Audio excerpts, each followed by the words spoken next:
adquirido por Dios, nación santa, real sacerdocio, linaje escogido por Dios, para anunciar las virtudes de aquel que nos llamó de tinieblas a luz, para anunciar las virtudes de aquel que nos llamó de tinieblas a luz, admirables, somos los hijos de luz.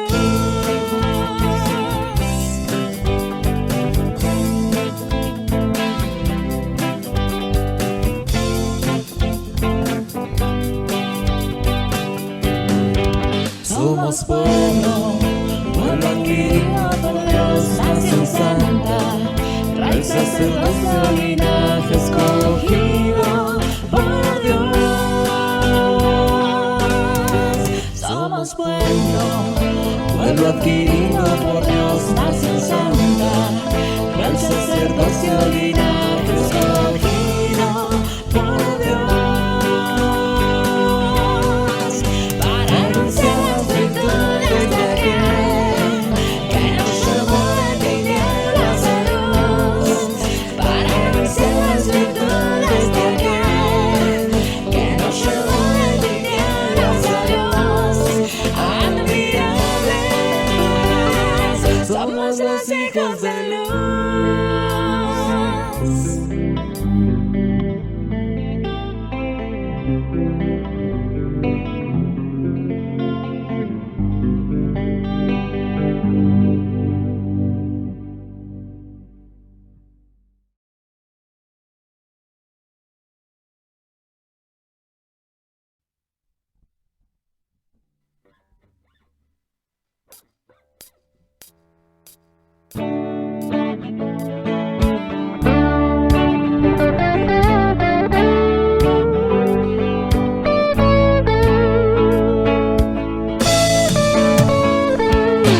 Nuestro canto expresa un sentir,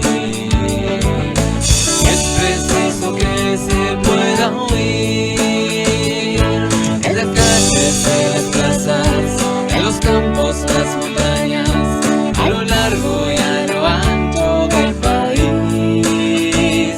Jesucristo es la verdad, nuestra fe y nuestro compromiso. Él es la vida en plenitud, Él es la fuerza y es la luz, es la alegría que me alienta a continuar, es el poder para cambiar toda una vida y alma. Jesucristo es la razón para vivir, este es el momento para actuar, en cada rincón, cada lugar. Nuestra patria necesita actitudes decididas de cristianos que se jueguen de verdad. Jesucristo es la verdad, nuestra fe y nuestro compromiso. Él es la vida en plenitud, Él es la fuerza y es la luz, es la alegría que me alienta a continuar, es el poder para cambiar toda una vida y alma. Jesucristo es la razón para vivir, Jesucristo es la razón para vivir.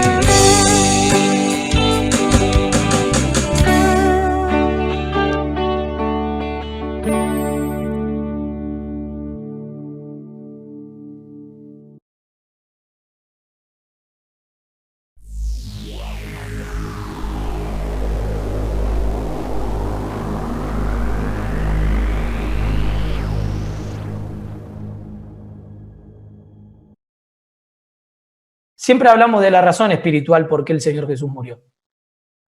Y no estoy diciendo que se abstraigan de eso, pero por unos momentos dejemos la relación, la explicación teológica. ¿Por qué mataron al Señor Jesús? Bueno, porque estaba determinado en el determinado consejo de Dios, que el Señor Jesús tenía que morir en la cruz por cada uno de nosotros, que el justo muera por los injustos.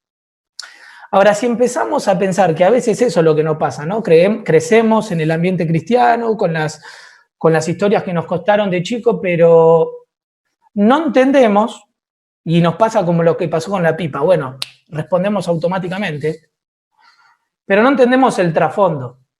Nos quedamos con lo primero que nos contaron, pero no somos personas que a veces que profundizan. Y al Señor Jesús lo mataron por su forma de vivir. ¿Cuál es la razón espiritual? Bueno, la dijimos, pero ¿cuál fue la razón política? La razón por que lo llevaron al Señor a Jesús en la cruz. Bueno, algunos, como estos pintores o como en los años de los 70 y demás, lo han tildado al Señor de revolucionario, ¿sí? O de subversivo. Pero ninguna de esas dos palabras, con el significado que nosotros le damos, llenan a lo que hizo el Señor Jesús. El Señor Jesús fue una persona que provocó cambios. En el Imperio Romano, que si vos vas a distintos países de Europa, el Imperio Romano vas a ver huellas de hasta dónde llegaba el Imperio Romano. Pero el Imperio Romano cae por la decadencia que ellos tenían. Y el Señor Jesús ya se lo había dicho, no va a quedar piedra sobre piedra. ¿Qué te quiero decir con esto? Que el Señor Jesús se creó en un ambiente y vivió en un ambiente mucho más difícil que el nuestro. Donde a los niños lo mataban, donde las mujeres estaban vedadas, donde las religiones, pero al Señor Jesús no lo podían encasillar en ningún lugar. Por eso queremos estudiar este modo Jesús. Bueno, yo no dejaba de pensar en esto. ¿En dónde ubicarlo? ¿En dónde encasillarlo al Señor Jesús? Miren, a ver, podemos decir, algunos, los de la izquierda se lo apropian. Bueno, fue un revolucionario el Señor Jesús. Es una izquierda, es un revolucionario. Pero el Señor Jesús no era ni de izquierda, no era ni violento ni revolucionario. En el tiempo del Señor Jesús estaban los celotes. ¿Saben quiénes eran los celotes? Los que estaban en contra de Roma y donde había una revuelta iban y clavaban una daga y mataban a las personas. El que vio ahí la película de Ben-Hur, ¿sí? Que hace poco alguien me la recomendó, la vimos. Esos celotes eran los que estaban en contra del Imperio Romano y querían hacer una revuelta para sacar al Imperio Romano del poder, pero no podían. De hecho, el Señor Jesús en un momento dijo, al que hierro mata, a hierro muere. El Señor Jesús, cuando lo están por llevar a la cruz, cuando Pedro saca su espada para cortarle la cabeza a los que lo vinieron a buscar, porque le quiso cortar la cabeza, no la oreja, fue porque le erró, si no le cortaba la cabeza, le dijo, guarda tu espada. De hecho, el Señor Jesús, entre su grupo de los 12, tenía un celote, Simón el celote. A uno de esos llamó y le dije, sígueme. Entonces al Señor Jesús no lo podemos ubicar en la izquierda, pero tampoco lo podemos ubicar en los colaboracionistas del poder, que eran los herodianos. ¿Saben quiénes eran los herodianos? Los que trabajaban para Herodes, ¿sí? Herodes no era romano, era un idumeo, y que se supo mover entre ellos y logró ese puesto. Ahora, en un momento llegan los fariseos y le dicen al Señor Jesús, andate porque Herodes te anda buscando para matarte. ¿Y saben lo que le dijo él? A los herodianos que trabajaban para el imperio, ¿sí? Un herodiano podría ser un Mateo, ¿sí? Que aparte de eso hacía colaboración, con el Imperio Romano. Pero ¿saben lo que le dijo el Señor Jesús? ¿Se acuerda alguno? Díganle a esa zorra, le dice a Herodes. Díganle a esa zorra. ¿Por qué? Porque Herodes era muy astuto y sabía cómo moverse. Por eso yo no voy a hablar de esto de la novela de Jesús, porque la verdad que no la vi, pero sí puedo mirar de muchos dibujos o de películas que vi del Señor Jesús, y a veces lo hacen con esa voz de yo soy el pan de vida, el que a mí viene. Y el Señor Jesús, yo lo que veo en la Biblia es que no hablaba ni vivía así. No lo podíamos ubicar ni en la izquierda ni en la derecha, pero tampoco en los liberales. En los liberales, que eran los saduceos. ¿Quiénes eran los saduceos? Un poder religioso, político, que sacaban de la fe de lo sobrenatural. Y entonces empezaron a vivir una vida liberal, ¿sí? Y en un momento él tiene una discusión con ellos. El Señor Jesús en todo su ministerio se caracterizó por discutir con estas personas que lo venían a confrontar. ¿Y saben lo que le dice? ustedes erran porque no conocen las Escrituras. Fuerte lo que le decía. Por eso yo no me lo imagino al Señor Jesús hablando como a veces nos hablan en la película. Le dice, ustedes erran porque no conocen las Escrituras. A los saduceos, a los que enseñaban la palabra de Dios, le dice eso. Entonces no lo podemos buscar, no lo podemos ubicar ni en la izquierda, ni en los que colaboraban con el Imperio Romano, ni con los liberales, ni tampoco con los cerrados. Bueno, no era liberal, entonces era un cerrado. ¿Quiénes eran los cerrados del momento? Los fariseos. ¿Qué? Que estaban pegados a la palabra de Dios, a la letra. A la letra. Y el Señor Jesús en un momento le tuvo que decir a sus discípulos, escuchen y aprendan todo lo que ellos enseñan, porque, ojo, lo que ellos enseñaban no estaba mal, pero ojo, no se metan con la tradición que ellos enseñan, porque ellos habían agregado un montón de pretextos para cumplir los 10 mandamientos, más de 3.500 pretextos para cumplir los 10 mandamientos.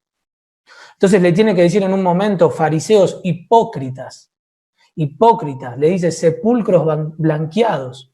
Ustedes por fuera parecen que son buenos, pero por dentro están muertos. Hay olor a podrida. Ese es el Señor Jesús, que no lo podemos ubicar ni con la izquierda, ni con la derecha, ni con los liberales, ni con los celotes. De hecho, él tenía un celote, que era Simón, y tenía a Mateo, que era ¿qué? Un colaborador del Imperio Romano y que lo llamó y le dijo, sígueme. Por eso ya nos vamos encaminando a donde quiero llegar a la idea central, que es lo que a mí me confronta. Y esto es lo que generaba cambios en el Imperio Romano. ¿Qué? Que podía sentarse en la mesa del Señor Jesús, caminar por las ciudades donde el Señor Jesús caminaba, un celote y Mateo, y estar los dos en consonancia. Por eso él generaba en una comunidad que traía valores diferentes, que estaba formada por personas emergentes, pobres. Cuando el Señor Jesús resucita ahí en el aposento alto, dice que había 120 galileos. Los galileos eran personas que no tenían estudios, que eran lo despreciado de la sociedad. Y él con personas emergentes les trata de cambiar los valores a esta sociedad. Y esto generaba un choque. Por eso el Señor Jesús, cuando hace la entrada triunfal a Jerusalén en la última semana, antes de morir a la cruz, la gente y el poder político dijeron, hay que hacer algo porque el mundo se va tras él. El mundo se va tras él. Ahora, ¿podemos decir que el Señor Jesús era un rebelde? No. El rebelde busca el impacto ahí del momento. Actúa por rebote. ¿Era un revolucionario? No. Proponía cambios, pero no en el sentido revolucionario que nosotros conocemos.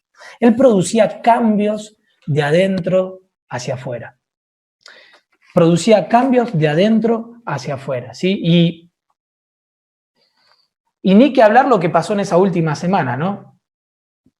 Él podía curar el día sábado y los religiosos se volvían locos. ¿Cómo va a curar el día del sábado? Él podía llegar a la mujer adúltera y que se la trajeron para probarle, para tentarle, para buscar algo para matarle, porque no podían convivir con una persona que generaba cambios, que la gente lo seguía y que cambiaba el status quo y que cambiaba su forma de vivir. Y le traen a esa mujer adúltera que la ley decía que había que matarla y que si él decía que la mataban lo iban a decir ¿cómo? Este no la salvó. Y con simples palabras, confrontándolos, todos tienen que tirar las piedras e irse. Y decir, acusados por su conciencia se tuvieron que ir. ¿Por qué? Porque él les pone un límite. Él puede entrar en Samaria, en el territorio que los judíos no entraban porque se llevaban mal, y entrar y convivir con ellos y generar un cambio y estar 2 días y que los samaritanos le pidan quédate. Quédate. Esto hacía del Señor Jesús un personaje molesto. Por eso, para abrir este tema y para no siempre ir, bueno, el Señor Jesús, obvio que murió en la cruz por nuestros pecados. Pero, ¿qué es lo que lo llevó a la cruz? Su personalidad molesta en esta sociedad, que no tenía valores. Sin hablar de cómo vivió el último tiempo y específica la última semana, las últimas 2 semanas. Sin hablar de eso, ¿no? ¿Por qué? Porque él le resucita a Lázaro. Y eso fue, los historiadores y los estudiosos de la Biblia dicen que eso fue la daga, una de las últimas dagas tremendas que empieza a clavar. Porque antes, bueno, había curado, había alimentado, pero ahora resucitó a un muerto que ya hace 4 días estaba muerto.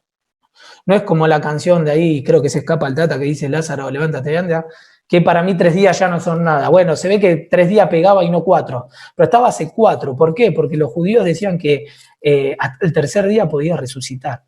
Al 4.º día, alguien que ya ya dice la palabra de Dios, resucita a una persona. Eso lo empieza a hacer en el último momento, ¿sí? Después le da vista a un ciego de nacimiento. Y esto también los estudiosos dicen que es otra daga de los que lo clavó. Porque antes se había dado vista a algunos que ya tenían vista y que la habían perdido. Pero acá le da vista a uno, un ciego de nacimiento.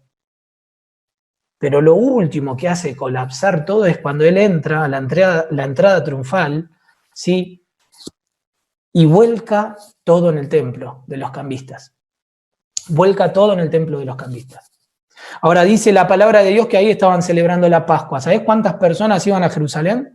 Porque no se podía celebrar la Pascua en otro lado. Se celebraba en Jerusalén, porque era en el templo. Venían de todos lados.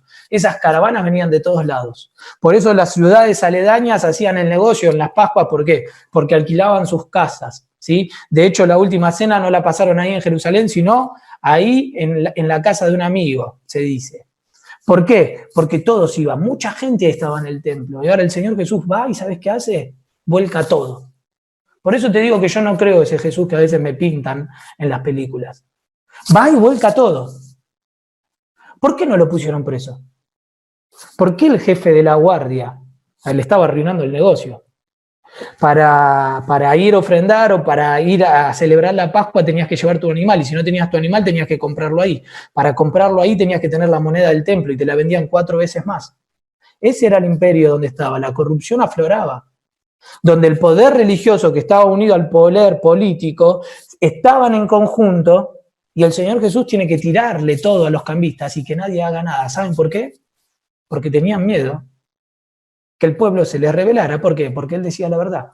¿Y por qué? Porque él tenía toda autoridad. Por eso el Señor Jesús sale ileso de eso. Les empieza a tirar, a volcar todo. Dice que hizo un azote de cuerdas. Le dijo, ¿cómo van a convertir mi casa de oración? Ahora, ¿por qué hace esto? Y ahí ya la turba dijo, hay que eliminarlo. Y lo utilizan a Judas y lo lleva a que lo maten, ¿sí? Y nos trae a los provincianos y nos hace cambiar, nos juzga de que somos religiosos, falsos, zorra. El mundo lo sigue. Hay que matarlo. Y en este texto es el que te quería terminar porque te decía que toda la Biblia habla del modo del Señor Jesús y podríamos hablar de todo. ¿Querés agarrar el aspecto de la oración? Es el ejemplo de la oración. Él decía la Biblia en los evangelios que siendo aún muy de mañana se iba a un lugar aparte y allí oraba. ¿Querés un ejemplo de conducta? Intachable en todo momento. ¿Querés un ejemplo de tentación? El mismo Satanás va y lo tenta. ¿Querés un ejemplo del conocimiento de la palabra de Dios? En la tentación responde con la palabra de Dios. Por eso te digo que todo lo del Señor Jesús va a estar bien. Pero déjame explicar ahí 3 cositas rápidas de un pasaje que nos puede servir. En Marcos, capítulo 10, versículo 32. Marcos 10, 32. Dice que ya estaba previo a la entrada triunfante que iba a ser en Jerusalén. Dice que iban por el camino subiendo a Jerusalén, donde ya la revuelta estaba blanqueada y donde lo iban a matar, y Jesús iba delante. Y ellos se asombraron y le seguían con miedo. Ya a ellos, el Señor Jesús les había avisado que tenía por lo menos varias veces que iba a ir a Jerusalén y que lo iban a matar. Entonces, volviéndolo a tomar a los 12 aparte, les comenzó a decir las cosas que le habían de acontecer. He aquí que subimos a Jerusalén y el Hijo del Hombre será entregado. Esto es antes del relato de que leímos o los que le comenté de la entrada triunfal. Y antes de que pase que vuelque la mesa de los cambistas, y ahí se desarrolla la última semana que lo terminan crucificando al Señor Jesús. Esto es un poquito antes, estaban entrando a Jerusalén.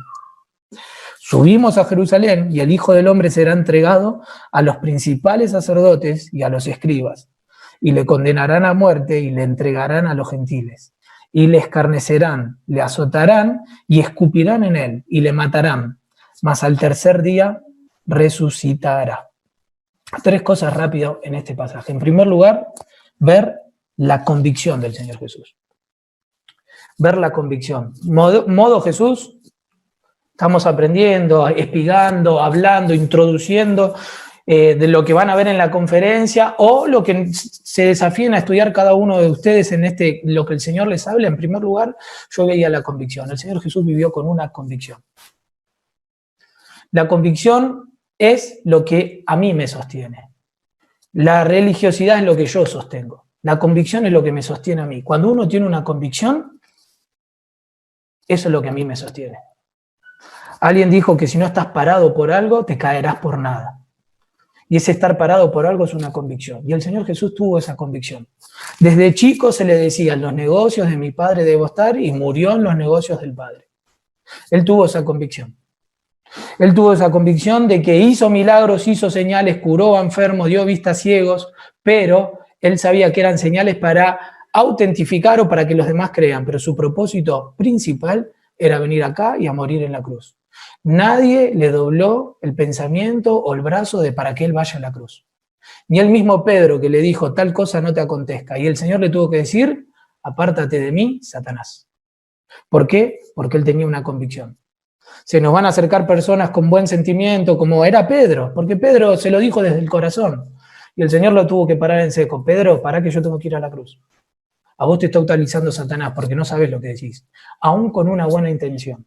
Por eso, en primer lugar, reflexionar de la convicción. Queremos aprender algo del modo Jesús para llevarnos a nuestra vida, porque cada vez que nos acercamos a la palabra de Dios es para que nosotros lo pongamos en práctica. Bueno, vivir con esa convicción. ¿Tenés una convicción? ¿Tenemos una convicción? ¿O somos cristianos como dijimos eso de la pipa? Lo primero que no se nos sale lo decimos. ¿Tenemos una convicción? Convicción, te vuelvo a decir, es algo que a mí me sostiene, no que yo lo sostengo. Si no tenemos una convicción, caeremos ante nada. Si no tenemos una convicción de que yo no quiero fallar al Señor Jesús, lo vas a fallar por nada, ante la primera tentación que te venga. Por eso, en primer lugar, ver de esto. A ver, ¿por qué decís la convicción? Dice que iba delante de ellos y los discípulos, que ni siquiera iban a sufrir la cruz, iban atrás. Imagínate el líder caminando más adelante con ese ímpetu. Pero él sabía que estaba recibiendo la cruz. Y los discípulos iban de atrás con miedo. Y los tuvo que frenar y decirlo, muchachos, nos va a pasar esto. Herirán al pastor, lo escupirán, lo van a matar. Por eso, en primer lugar, hablar de esa convicción. Pero en segundo lugar, hablar del conocimiento. ¿Por qué? Bueno, no lo vamos a leer ahora por amor al tiempo, pero él en muchos lugares dice que él lo que hacía, lo hacía con el conocimiento del Padre, en la relación que tenía el Padre. ¿Sí? Él llegaba al estanque de Betesda, ¿no? Y había mucha gente ahí, pero salvaba a uno. ¿Por qué? Porque él estaba en sintonía con el Padre y sabía que era lo que tenía que hacer. Bueno, él no solo tenía una convicción, sino que tuvo un conocimiento. ¿De qué? De que él tenía que ir a la cruz. De que él tenía que ir a la cruz. Él conocía la palabra de Dios. Él conocía lo que estaba profetizado. En la cruz se cumplen muchas profecías que estaban dichas en la antigüedad. Él en el primer sermón que da ahí en Lucas 4 dice, las escrituras se han cumplido. ¿Qué? Yo he venido a dar libertad a los ciegos, a los cautivos. ¿Por qué? Porque él conocía la palabra de Dios. Chicos, qué triste que nos pasa como lo que nos pasó con la pipa, ¿no?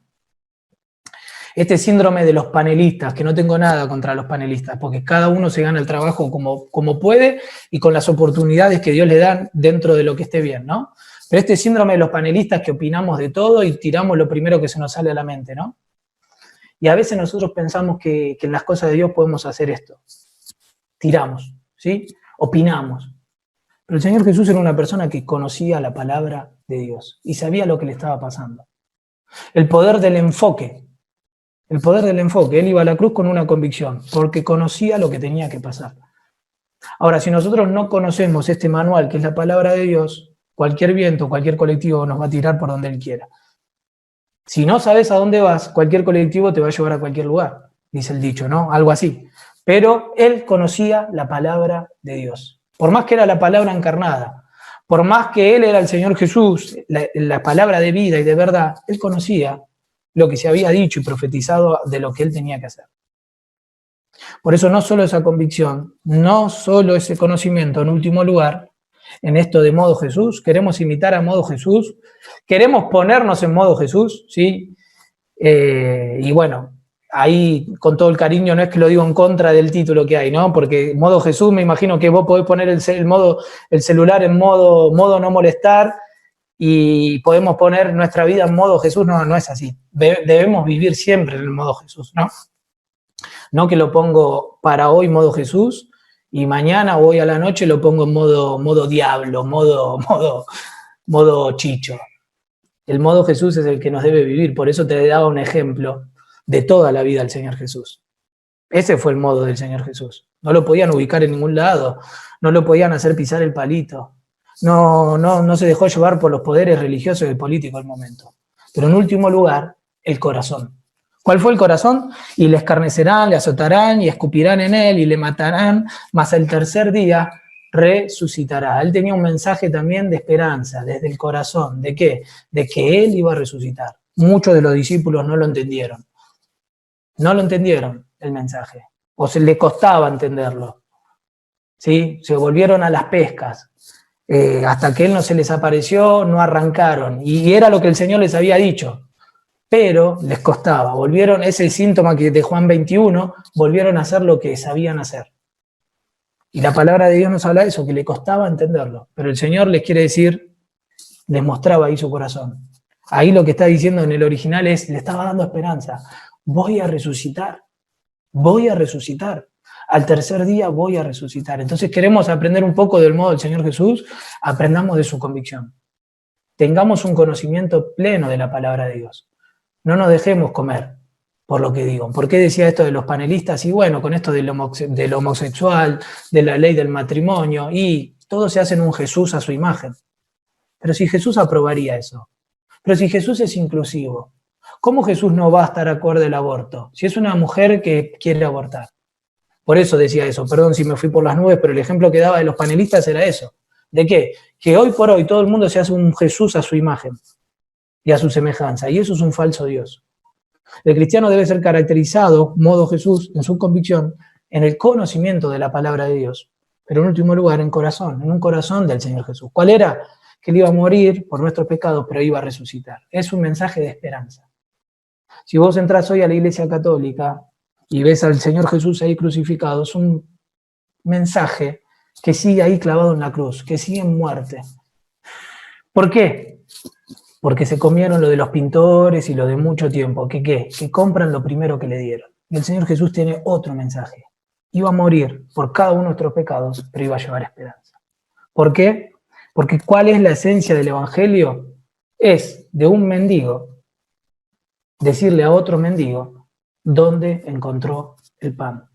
Y eso es lo que hacía el Señor Jesús, que provocaba ese cambio en los suyos y le generaba molestia a los de su imperio. Entonces, terminar con esto, con esa convicción, con ese conocimiento de la palabra de Dios y con ese corazón que tenía el Señor Jesús, que podía ver las multitudes y llorar ante ellas porque las veía como ovejas sin un pastor. Vino, les dio la solución, pero les dio esperanza. Chicos, queremos ser modo Jesús, llevemos esperanza.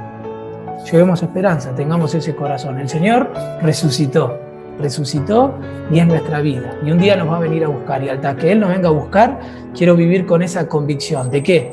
De decirle a otro mendigo donde yo encontré el pan. Y tener un conocimiento de la palabra de Dios, que es nuestro GPS, que es nuestra guía, hasta que Él nos venga a buscar. Gracias por el tiempo. Dios los bendiga. Abro el corazón y las ventanas cuando empieza la mañana, por si quieres hoy venir. Eres como el viento que no avisa cuando sopla y trae.